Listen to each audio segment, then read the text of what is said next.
All right, let's get into the underdog of the week. I gotta get energy. I need your energy. Do this, nigga. Energy, nigga, energy. This is the best underdog for Cannonier versus Rodrigues. Now, you guys see, yeah, guys, I'm not in the setup that I was. You know what I'm saying? I'm traveling right now. That's why the little recording isn't. You know what I'm saying? It's not. I'm not chilling in a little setup right now. Alright. So let's get into it. You know what I'm saying? This is the best underdog. Before we get into it, though, look at the last card. Tatiana Suarez sold my shit. Tatiana Suarez sold my shit. But runner-up for a dog of the week, which we honestly should have gone, Tom Nolan. Tom Nolan got it done. He was runner-up. Runner-ups don't miss. Yeah. And subscribe to Winnable. Yeah. Best. And if you look at the best underdog video, I was it was between Tom Nolan and Tatiana. I didn't really know how Tom Nolan would do just because Borshev had the more experience in the UFC. And Tom Nolan, his chin is suspect. So I didn't know if Borshev was going to catch him.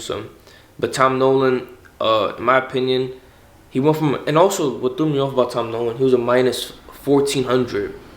And then in the next fight, he was an underdog. So it's like, someone who's that good isn't going to be a minus 1,400 and then an underdog. They'd probably be like Payne Talbot, like a minus 1,600, then he's a minus 1,100, you know? But even though Tom Nolan did way better than fucking Payne Talbot, anyway. Yeah, Payne Talbot went out the worst way. But besides that, we've only missed on 3 underdogs, including Tati. Yeah. We've hit on 5 underdogs. Nicholas Mata, 5 for 8. Michael Chiesa, 5 for 8. That's nice. Nah, honestly, who's doing that? For underdogs, these people are not supposed to win on the cards. These people, this is not like, oh, we're picking the favorites. No, this is like we're picking people that aren't supposed to win, statistically, and we're getting it done. So check out the best underdog videos. And this underdog for Cannonier versus Rodrigues is none other than. Alright, we gotta run. It's the best editor on YouTube. I'm not editing this up. Best underdog for Alright, we gotta run it back. The best underdog for Cannonier versus Rodrigues is Nazim. Let's get into it. Who's Nazim? Why do we have Nazim winning? I don't even know if they can see that. That's Nazim. We got Nazim. We got Nazim. Nazim. Dog. Underdog of the week. He's what's the odds on it right now? Plus 165. Plus 165. Damn. Gotta get on it now. Plus 165. Now a lot of people in the Tatiana video, well, she flipped to the favorite already. Guys, like we look at these dogs of the week way before we make the videos. If they flip, they flip. We're still gonna stick to our prediction, you know.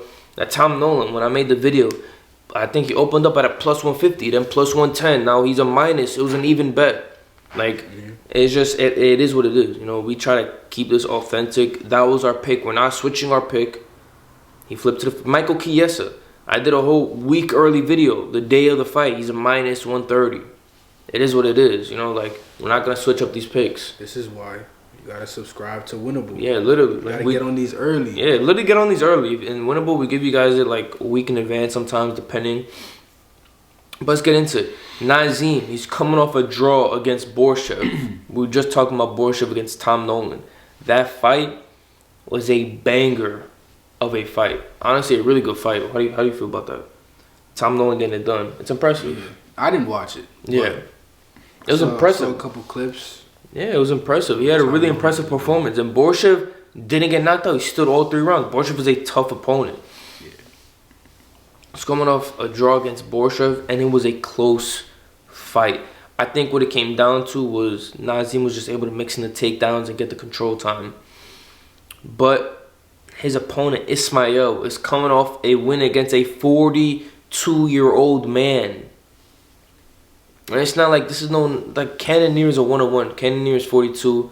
But this guy's like, He's versing old heads, and it looks good. Oh my gosh, Nazim's version is coming. Oh my gosh, no, like he's coming off a win against a 42-year-old man. So you just have to take these things to an account.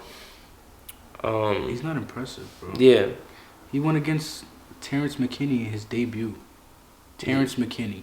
Yeah. And Terrence McKinney's a very, like, 50-50 fighter. That guy, he gets in there, he's just trying to get out. All of his losses are by finish. Or by finish, yeah. He's never seen the third round. He's getting in there, and he's just rushing the fight. He does not care. He's going to get it. He's going to make it a brawl, you know? With that being said. Submitted by BSD. Yeah. You guys, who, Ismael? Yeah. Ismael lost to Benoit Saint-Denis. By submission. Like, listen, Benoit Saint-Denis, he's not a bum. He's actually a good fighter, even though he's on a losing streak right now. He's on the parlay ban. Yeah, he's on the parlay ban list. Benoit Saint-Denis, you're on the parlay ban list. Count your days. Somewhat translate that. Anyway, back to it. Yeah. Nazim does have better entries for takedowns, right? Nazim can mix it up. He's not a one-dimensional fighter. He can mix it up. He's decent on the feet. He can go shoot the takedowns if he needs to. Now, here's the problem. You know, we always like to give the ups and downs for each of the underdogs. For Tatiana Suarez, it was, you know, she hasn't fought in a while, and she's coming off neck surgery and cancer, right? But Nazim hasn't fought in 2024. And his opponent only fought one time, which was against a 42-year-old man. So they're kind of like on the same page. They haven't really fought like that. And I do like Nazim. Nazim is in this matchup. Nazim is undefeated in the UFC, and he usually finishes his fights. I think at a plus 165, I think he's a solid dog. What do you want to say? Nah, he's a solid dog, bro. Yeah. Like you said, last fight going up against a 42-year-old man. Like, let's be real. Yeah. What's Ismail's record? He's 9-1. 9-1. 9-1, 8 finishes. He's on a 6-fight finishing streak, even though his last fight was in November 2023. 2020. Wait, so what? So he lost against BSD in his debut? Who, Nazim? Yeah. No. I'm talking about Ismail. No, his debut was against McKinney. Mm. He knocked him out. Mm. Wait, so Nazim is Nazim? I mean, not Nazim. Ismail. Yeah. He's 9-1. No, Ismail is 20-4. 20-4. Nazim is 9-1. Yeah. I really think Nazim could get this one done, man. They both got 2 wins in the UFC. But both Nazim got 2 wins. Undefeated in the UFC. Yeah. So it's like they both have 2 wins, and Nazim is undefeated. They're like you see the people are gonna compare it to like the fight experience, but they both have the equal amount of experience in the UFC. So I think Nazim is a solid dog for this card, boys. Lock it in. Of course, bet responsibly. I don't think I should have to tell you guys that, but bet irresponsibly. Yeah. Put your whole house on Nazim. All your furniture. Now, when you do have a gambling addiction, you'll sound like that. So, I mean, but honestly, if you did put the house on a couple dogs, you would have been lit. Like if you put the house on Nicholas Mata. Yeah, if you put the house on Nicholas Mata or Eileen Perez, the Gyats.